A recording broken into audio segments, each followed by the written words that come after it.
Welcome to signature class room. Polling booth അറേഞ്ച്മെൻറ്റിനെ കുറിച്ച് നമുക്കിന്ന് നോക്കാം. പോളിംഗ് സ്റ്റേഷൻ്റെ പുറത്ത് എന്തെല്ലാമാണ് ശ്രദ്ധിക്കാനുള്ളത്, എന്തെല്ലാമാണ് അറേഞ്ച് ചെയ്യാനുള്ളത് എന്നത് നോക്കാം.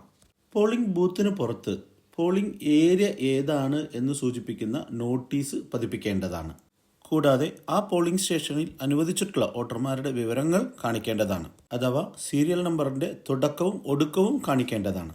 പ്രത്യേകിച്ചും ഓക്സിലറി പോളിംഗ് സ്റ്റേഷൻ അനുവദിച്ചിട്ടുള്ള ബൂത്തുകളിൽ മെയിൻ പോളിംഗ് സ്റ്റേഷനിലെ അനുവദിച്ചിട്ടുള്ള വോട്ടർമാരുടെ ക്രമനമ്പർ ഏത് മുതൽ ഏത് വരെയാണ് എന്നും, കൂടാതെ ഓക്സിലറി പോളിംഗ് സ്റ്റേഷനിലെ അനുവദിച്ചിട്ടുള്ള വോട്ടർമാർ ഏത് ക്രമനമ്പർ മുതൽ തുടങ്ങി എവിടെ അവസാനിക്കുന്നു എന്നും കാണിക്കേണ്ടതാണ്.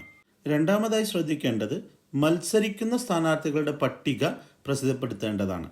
പിന്നീട് ബാലറ്റ് യൂണിറ്റിൻ്റെ മാതൃകയിലുള്ള കാർഡ്ബോർഡ് ഡിസ്പ്ലേ ചെയ്യേണ്ടതാണ്.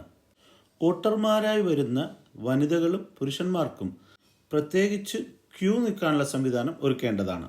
Senior citizens, differently abled persons, ഗർഭിണികൾ, കൈക്കുഞ്ഞുമായി വരുന്ന അമ്മമാർ ഇവർക്കൊന്നും തന്നെ ക്യൂ നിൽക്കേണ്ടതില്ല. പോളിംഗ് ബൂത്തിൻ്റെ 100 മീറ്റർ പരിധിയിൽ സ്ഥാനാർത്ഥിയുടെയോ രാഷ്ട്രീയ പാർട്ടികളുടെയോ പരസ്യങ്ങൾ പാടില്ലാത്തതാണ്. പോളിംഗ് ബൂത്തിൻ്റെ 200 മീറ്റർ പരിധിയിൽ രാഷ്ട്രീയ പാർട്ടികളോ സ്ഥാനാർത്ഥിയോ ബൂത്തുകൾ നിർമ്മിക്കാൻ പാടില്ലാത്തതാണ്. ഒരു ലൊക്കേഷനിൽ എത്ര പോളിംഗ് സ്റ്റേഷൻ ഉണ്ട് എങ്കിലും രാഷ്ട്രീയ പാർട്ടിക്കോ സ്ഥാനാർത്ഥിക്കോ 200 മീറ്റർ പരിധിക്ക് അപ്പുറത്തേക്ക് താൽക്കാലിക ബൂത്ത് ഒരെണ്ണം മാത്രമേ നിർമ്മിക്കാവൂ. മറ്റൊരു വീഡിയോയുമായി ഉടൻ തന്നെ തിരികെ എത്താം. Until then, it's bye from Signature Classroom.